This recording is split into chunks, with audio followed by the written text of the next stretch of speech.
નમસ્તે વિદ્યાર્થી મિત્રો, આજે આપણે વિષય ગણિત ધોરણ 8 સ્વ અધ્યયન પોથીનું સોલ્યુશન જોઈશું.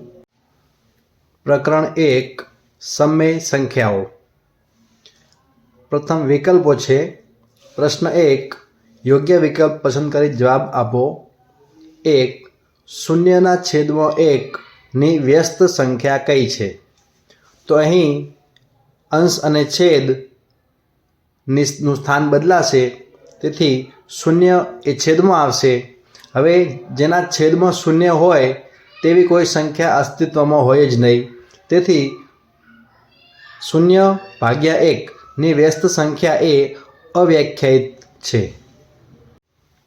પ્રશ્ન 2, p/q સ્વરૂપમાં આપેલી સંખ્યાને સમય સંખ્યા ક્યારે કહેવાય? તો અહીં છેદમાં જે પણ સંખ્યા હોય તે શૂન્ય ન હોવી જોઈએ, તેમજ અંશ અને છેદ બંને પૂર્ણાંક સંખ્યાઓ હોવી જોઈએ, તેથી જવાબ આવશે ઓપ્શન બી. પ્રશ્ન 3, (1.1 ની વ્યસ્ત સંખ્યા કઈ? તો પ્રથમ તો અહીં સંખ્યાને અશુદ્ધ સ્વરૂપમાં ફેરવીશું. 7 × 1 7, તેમાં 1 ઉમેરશું એટલે (8/7). હવે આ સંખ્યાની વ્યસ્ત સંખ્યા એટલે (7/8). તેથી જવાબ આવશે ઓપ્શન ડી. પ્રશ્ન 4, અહીં બંને સંખ્યાઓના સરવાળા છે પરંતુ ક્રમ ફેરવેલો છે, તેથી આ બંને સંખ્યાઓ સમય સંખ્યાઓ છે અને તેમનો સરવાળામાં ક્રમના ગુણધર્મનું પાલન થાય છે, તેથી જવાબ આવશે ઓપ્શન એ. સમય સંખ્યાઓ માટે સરવાળાના ક્રમના નિયમનું પાલન કરે છે. પ્રશ્ન 5, ગુણનફળ 1 મેળવવા 8/21 ને કઈ સંખ્યા વડે ગુણવી પડે? તો ગુણનફળ 1 મેળવવા માટે કોઈપણ સંખ્યાને તેની વ્યસ્ત સંખ્યા વડે ગુણવી જોઈએ. તો 8/21 ની વ્યસ્ત સંખ્યા છે 21/8, તેથી જવાબ આવશે ઓપ્શન સી. અહીં વ્યસ્ત સંખ્યાનો ગુણાકાર કરતી વખતે અંશ અને છેદ ઉપર નીચે ઉડી જશે અને જવાબ રહેશે 1. પ્રશ્ન 6, નીચેના પૈકી કયું ગુણાકારનું સરવાળા પર વિભાજનનું ઉદાહરણ છે? તો અહીં ઓપ્શન એમાં સ્પષ્ટ થાય છે કે (1/4) નો ગુણાકાર એક વખત 2/3 સાથે તેમજ સરવાળો કરી અને બીજી વખત (1/4) નો ગુણાકાર એ (4/7) સાથે કરેલ છે, તેથી જવાબ આવશે ઓપ્શન એ. પ્રશ્ન 7, જો x એ કોઈ પણ સમય સંખ્યા હોય તો x + 0 = ખાલી જગ્યા. અહીં x + 0 છે, જે O જેવું દેખાય છે, તો અહીં જવાબ આવશે ઓપ્શન બી, કારણ કે કોઈપણ સમય સંખ્યામાં શૂન્ય ઉમેરતા તે સંખ્યામાં કંઈ ફેર ના પડે અને x જ રહેશે. પ્રશ્ન 8, બે સમય સંખ્યાઓની વચ્ચે કેટલી સમય સંખ્યા મળે? તો અહીં કોઈપણ બે સમય સંખ્યાઓ વચ્ચે અસંખ્ય સમય સંખ્યાઓ મળે. પ્રશ્ન 2, ખાલી જગ્યા. તેમાં 9મો પ્રશ્ન, શૂન્યેતર સંખ્યા અને તેની વ્યસ્ત સમય સંખ્યાનો ગુણાકાર ખાલી જગ્યા થાય. તો અહીં સ્પષ્ટ છે કે કોઈપણ બે વ્યસ્ત સંખ્યાઓનો ગુણાકાર એ હંમેશા 1 થશે. પ્રશ્ન 10, જો x = 1/3 અને y = 6/7 હોય તો xy - y/x = ખાલી જગ્યા. તો અહીં આપણે તેની ગણતરી દર્શાવીશું. x ની કિંમત 1/3 ગુણ્યા y ની કિંમત 6/7 ઓછા y ની કિંમત 6/7 ભાગ્યા x ની કિંમત 1/3 બરાબર. અહીં 6 ના અવયવો પડશે 3 × 2, 3 અંશ અને છેદમાં ઉડી જશે, જ્યાં 2/7 રહેશે. અહીં અંશમાં 6/7 એમના એમ અને ભાગાકારમાં 1/3 છે, જે ગુણાકારમાં જશે અને 1/3 નું વ્યસ્ત 3/1 થશે. અહીં ગુણાકાર થશે 6 × 3 18, છેદમાં 7 × 1 7. અહીં બંને અપૂર્ણાંકો સમછેદી છે, તેથી છેદમાં 7 અને અંશમાં 2 - 18. 2 - 18 = -70.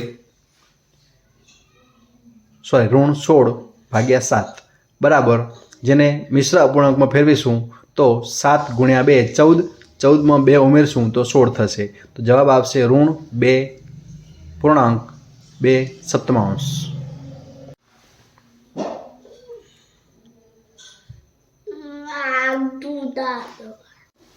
11. જેના અંશની સંખ્યા 45 હોય તેવી 5/7 સમાન સંખ્યા ખાલી જગ્યા છે.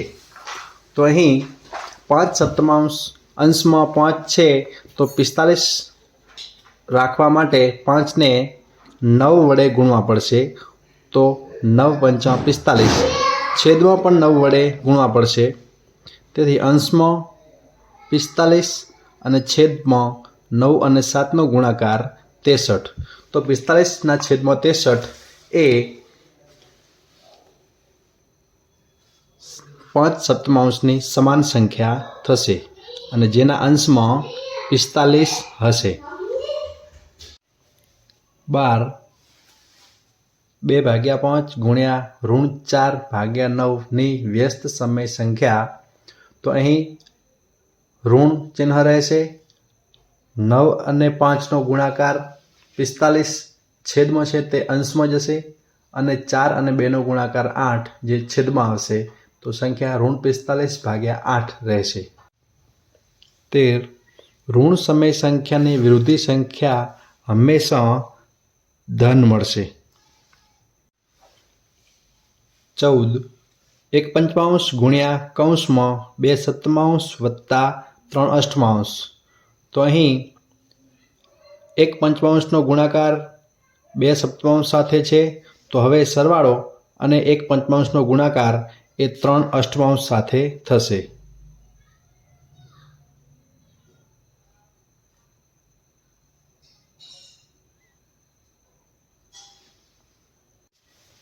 ઋણ 4/3 વ્યસ્ત સમય સંખ્યા એ ઋણ 3/4 થશે. પ્રશ્ન 3. ગણતરી કરીને જવાબ આપો. 16 ઋણ 5/6 અને 7/8 વચ્ચેની 5 સમય સંખ્યાઓ લખો. તો અહીં બંને સંખ્યાઓના છેદ સમાન કરવા જોઈશે. 8 અને 6નો લસાઅ લઈને પણ કરી શકાય. તેમજ અહીં છેદમાં 6 છે તો તેને 8 વડે અને અહીં છેદમાં 8 છે તો તેને 6 વડે ગુણીને પણ બંનેનો છેદમાં 48 લાવી શકાય. તો દર્શાવ્યા પ્રમાણે 6 ને 8 વડે, અંશમાં પણ 8 વડે ગુણતા ઋણ 40/48. અહીં અંશ અને છેદને 6 વડે ગુણતા 42/48 સંખ્યા બનશે. હવે તેમની વચ્ચેની કોઈ ઘણી બધી સંખ્યાઓ થાય તો આપણે કોઈ પણ 5 સંખ્યાઓ લખી શકીશું. તો આ પ્રમાણે એ કોઈ પણ 5 સંખ્યાઓ લખી શકાશે. 17 બે સમય સંખ્યાઓનો ગુણાકાર ઋણ 7 છે.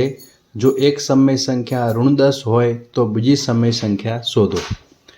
ધારો કે બીજી સમય સંખ્યા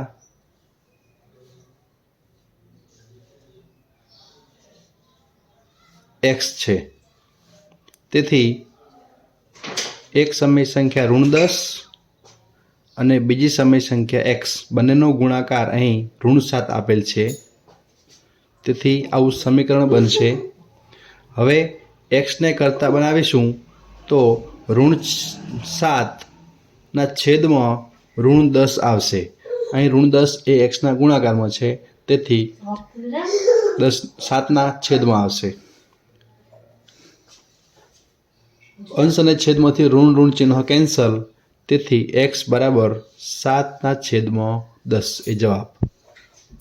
માટે બીજી સંખ્યા ઋણ 7/10. બીજી સંખ્યા 7/10 ધન છે.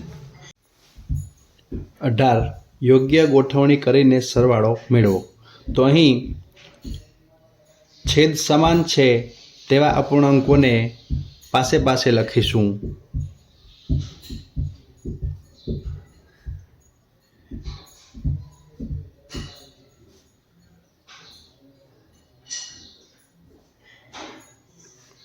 સમછેદી અપૂર્ણાંકોનો સરવાળો કરવા છેદમાં 7 અને અંશમાં 4 વત્તા 3. તે જ રીતે અહીં છેદમાં 9 અંશમાં -4 વત્તા -13. 7 છેદમાં 7 વત્તા -13 અને -4નો સરવાળો થશે -17 છેદમાં 9. અહીં 7 અંશ અને છેદમાં ઉડી જશે, તેથી 1 વધશે અને વત્તા -17 છેદમાં 9. હવે અહીં ચોકડી ગુણાકાર કરીશું તો 9 ગુણ્યા 1 9 વત્તા -17 ગુણ્યા 1 છેદમાં 1 છે, તેથી -17 ગુણ્યા 1 એટલે -17 છેદમાં 9 ગુણ્યા 1 9. -17 અને 9 એક ધન સંખ્યા અને એક ઋણ સંખ્યાનો સરવાળો, તેથી બાદબાકી થશે. 17માંથી 9 બાદ થશે એટલે 8 રહેશે અને ચિહ્ન મોટા અંકનું. 17 મોટા અંક છે, તેથી -8 છેદમાં 9 એ જવાબ. 19 સાદુરૂપ આપી કિંમત શોધો. અહીં પ્રથમ કૌંસમાં ગુણાકાર અને બીજા કૌંસમાં પણ ગુણાકાર છે, તેથી પ્રથમ ગુણાકાર કરીશું. 1 અને 1નો ગુણાકાર 1 છેદમાં 2 અને 4નો ગુણાકાર 8 વત્તા અહીં 6 અંશમાં છે, તેથી 1/2 ગુણ્યા 6ના અવયવ પડશે 3 ગુણ્યા 2.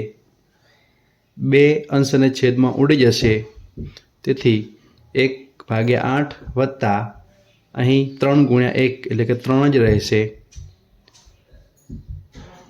હવે અહીં સરવાળો કરવા માટે ચોકડી ગુણાકાર કરીશું.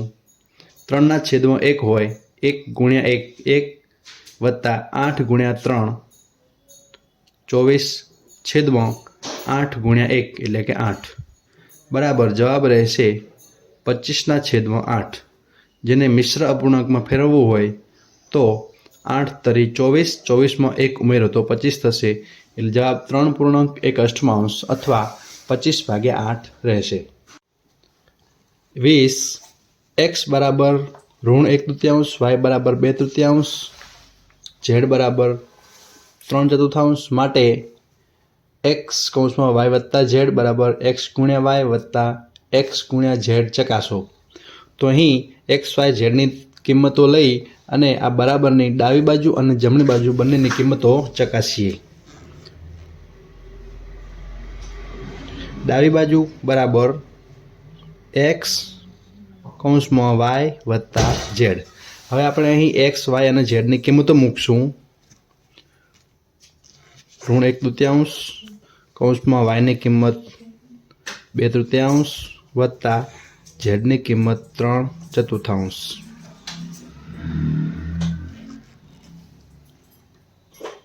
-1/3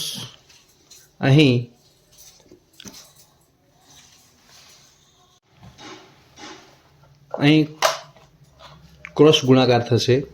4 ગુણ્યા 2 8 વત્તા 3 ગુણ્યા 3 9 છેદમાં 3 ગુણ્યા 4 12. હવે અહીં -1/3 8 અને 9નો સરવાળો 17 છેદમાં 12. અહીં બંને કૌંસ વચ્ચે ગુણાકાર છે, તેથી 17 ગુણ્યા 1 એટલે કે -17 છેદમાં 12 ગુણ્યા 2 એટલે કે 24. હવે જમણી બાજુ બરાબર x ગુણ્યા y વત્તા x ગુણ્યા z. કિંમતો મૂકીશું દરેકની. xની -1/3 ગુણ્યા yની કિંમત 2/3 વત્તા xની કિંમત -1/3 ગુણ્યા zની કિંમત 3/4. તો અહીં ગુણાકાર છે, તેથી અંશ અને છેદમાં 2 ઉડી જશે અને -1/3 રહેશે. વત્તા અહીં ગુણાકાર થશે 3 અને 1નો -3 છેદમાં 4 ગુણ્યા 2 એટલે કે 8. સરવાળો છે, તેથી ક્રોસ ગુણાકાર થશે. 8 ગુણ્યા ઋણ 1 એટલે કે ઋણ 8 વત્તા 3 ગુણ્યા ઋણ 3 એટલે કે ઋણ 9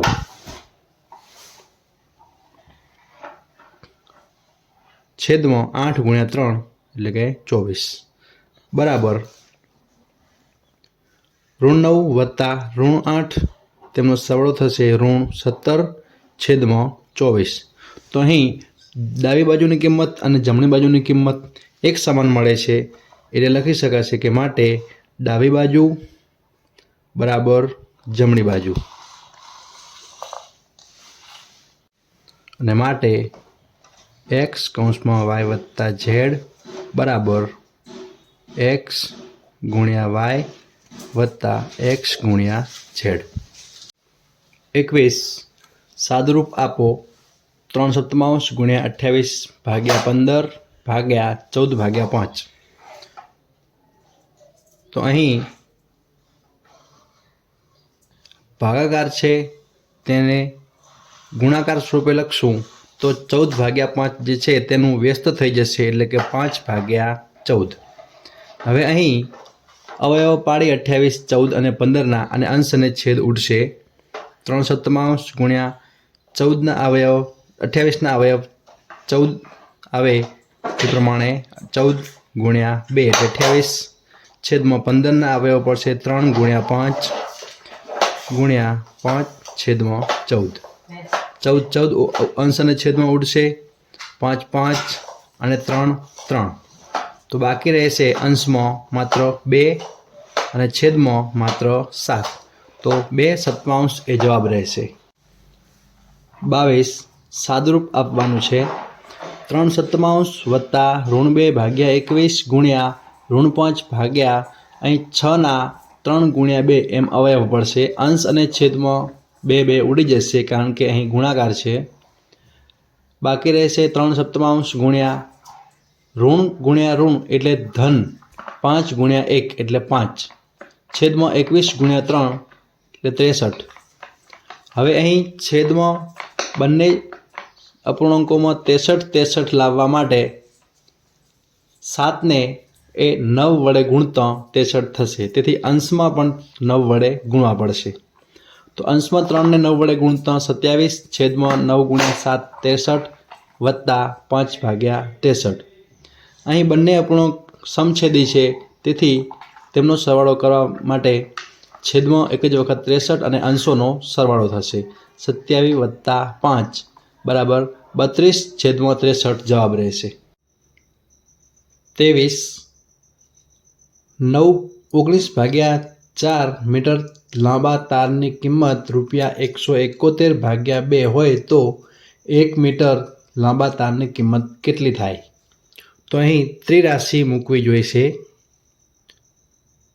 19 ભાગ્યા 4 મીટર તારની કિંમત બરાબર ₹171 ભાગ્યા 2 તો 1 મીટર તારની કિંમત બરાબર કેટલી? 171 ભાગ્યા 2 ગુણ્યા 1 અને તેના છેદમાં 19 ભાગ્યા 4. હવે અહીં 171 ભાગ્યા 2 ગુણ્યા 1 અને છેદમાં 19 ભાગ્યા 4 છે તેને ગુણાકાર કરતાં તેનો વ્યસ્ત થઈ જશે એટલે કે 4 ભાગ્યા 19. હવે અહીં 171ના ભાગ પડશે 19 ગુણ્યા 9 છેદમાં 2 ગુણ્યા 1 ન લખીએ તો ચાલશે. 4ના ભાગ પડશે 2 ગુણ્યા 2 છેદમાં 19. અંશ અને છેદમાં 19 2 ઉડશે અને રહેશે 9 ગુણ્યા 2 એટલે કે ₹18.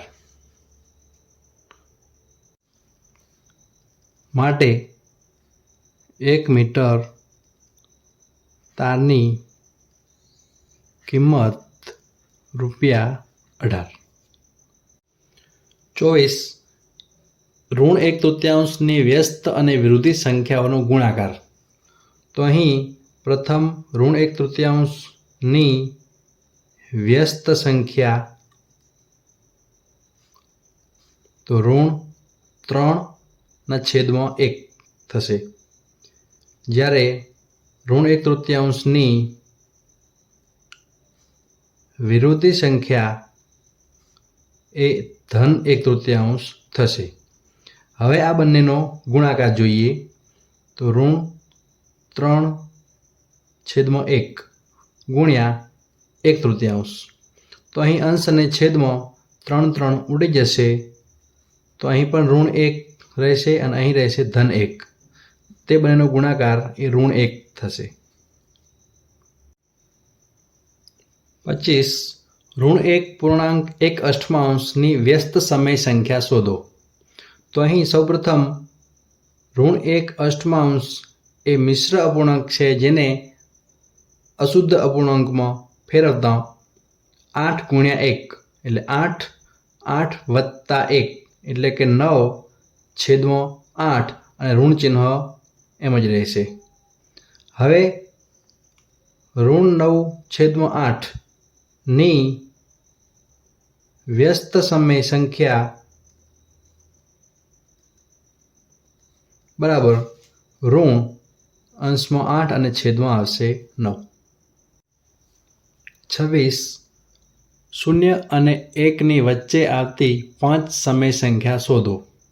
તો અહીં 0/1 લખી શકાય. હવે 1 છેદમાં 10 વડે ગુણશું તો અંશમાં પણ 10 વડે ગુણવા પડશે. બરાબર જવાબ રહેશે 0 ગુણ્યા 10 એટલે કે 0/10. તો અહીં જવાબ 0 જ રહેશે. છેદમાં કોઈ પણ સંખ્યા હોય શૂન્યના એટલે જવાબ 0 રહેશે. હવે આ જ રીતે 1/1 હોય 1 એટલે તો છેદમાં 10 વડે ગુણતા અંશમાં પણ 10 વડે ગુણવા જોઈશે. બરાબર અંશમાં 10 અને છેદમાં પણ 10. હવે 0/10 અને 10/10 આ બંને સંખ્યાઓની વચ્ચેની કોઈ પણ 5 સંખ્યા આપણે લખી શકીએ. તેથી 0 અને 1 વચ્ચેની 5 સંખ્યાઓ નીચે મુજબની લખી શકાય. 0 થી આગળ 1/10, 2/10, 3/10, 4/10, 5/10 વગેરે.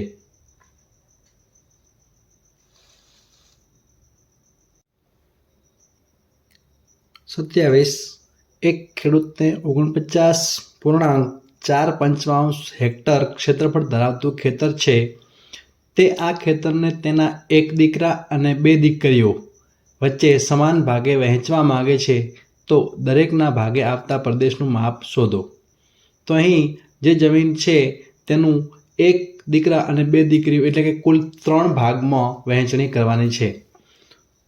તો અહીં 49.4 જે મિશ્ર સ્વરૂપ છે તેને અશુદ્ધ સ્વરૂપમાં ફેરવતા 49 ગુણ્યા 5 ગુણાકાર 245 થશે, જેમાં 4 ઉમેરતા 249/5.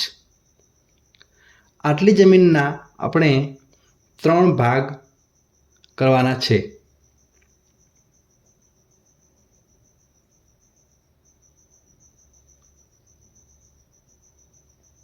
એટલે કે 249/5 જેને 3 વડે ભાગવાના છે અને જે ભાગ બચશે એ દરેક દીકરા અને દીકરીને ભાગમાં રહેશે.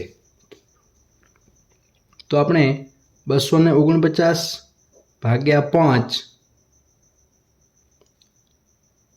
ભાગ્યા 3 કરીશું.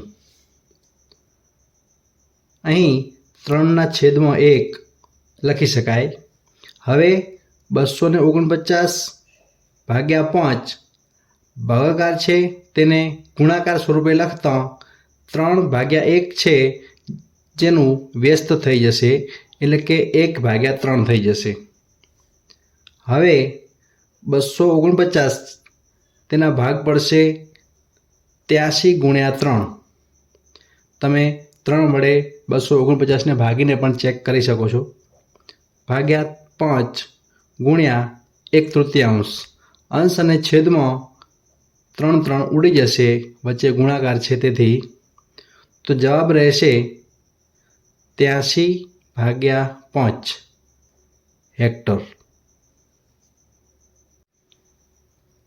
માટે દરેકના ભાગે આવતો પ્રદેશ 83/5 હેક્ટર હશે. 28 નીચેના પૈકી કઈ સંખ્યા સમય સંખ્યા નથી? ઓપ્શન એમાં 0 પોઈન્ટ પછી 3 અંકનું પુનરાવર્તન થયા કરે છે તેથી તે સમય સંખ્યા છે. ઓપ્શન બીમાં 9નું વર્ગમૂળ જે 3 થાય અને 3 એ પણ સમય સંખ્યા છે.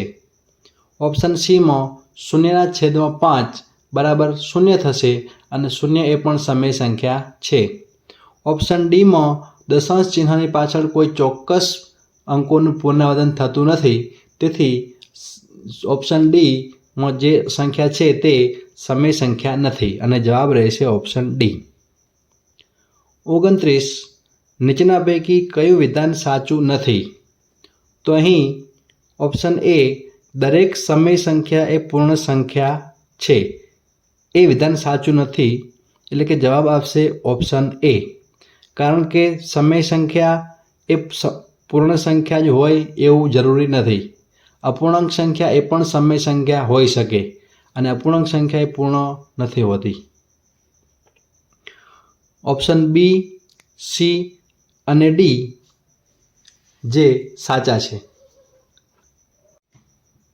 30 5/6 ને દશાંશ સ્વરૂપમાં કઈ રીતે લખશો? તો અહીં 5ને 6 વડે ભાગીશું અને ભાગાકાર કરતાં જવાબમાં 0.83 અને પાછળ ઘણી વખત એટલે કે અનંત સુધી 3 આવશે તેથી ઓપ્શન એ જવાબ આવશે. પ્રશ્ન 31 નીચે પૈકી કઈ સમય સંખ્યા 5/16 અને 1/2ની વચ્ચેની નથી?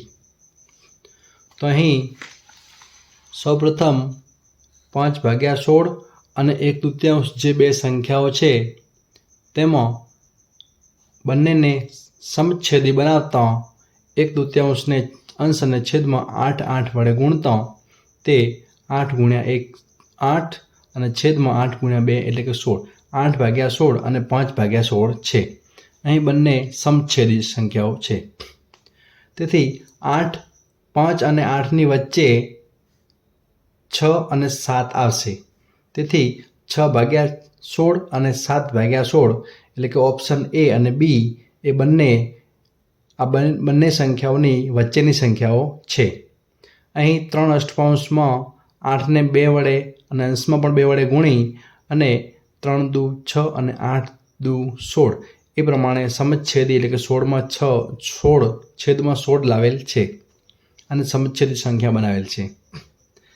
તે જ રીતે 30/32 જે છે તેમાં અંશ અને છેદને 2 વડે ભાગતા છેદમાં 32/2 અને અંશમાં 13/2 તેથી છેદમાં 32/2 એટલે કે 16 અને અંશમાં પણ 13/2 એટલે કે 6.5 આવશે. તો અહીં પણ છેદમાં 16 છે. હવે 6.5 એ પણ 5 અને 8ની વચ્ચેની સંખ્યા છે એટલે કે 6/16 7/16 અને 6.5/16 એ ત્રણેય સંખ્યાઓ 5/16 અને 1/2ની વચ્ચેની સંખ્યાઓ છે.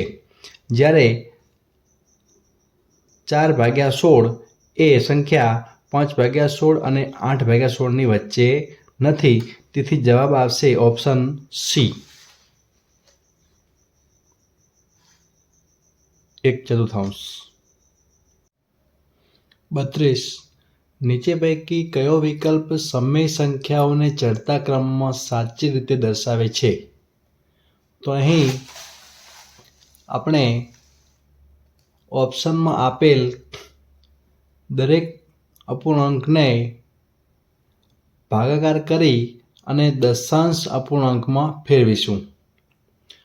5/7નો જવાબ આવશે 0.71, 7/9નો જવાબ 0.77, 9/11નો જવાબ 0.81 અને 11/13નો જવાબ 0.84 છે. તો અહીં સ્પષ્ટ જણાય છે કે 0.71થી મોટા 0.77, તેનાથી મોટા 0.81 અને સૌથી મોટા 0.84. એટલે કે 5/7થી મોટા 7/9, 7/9થી મોટા 9/11 અને 11/9થી મોટા 11/13. એટલે કે આ પ્રમાણે ચડતો ક્રમ યોગ્ય છે અને આ પ્રમાણે ચડતો ક્રમ એ ઓપ્શન સીમાં આપેલ છે. તેથી જવાબ આવશે ઓપ્શન સી. 33. નીચે પૈકી કયો અપૂર્ણાંક સૌથી નાનો છે? તો અહીં દરેક અપૂર્ણાંકને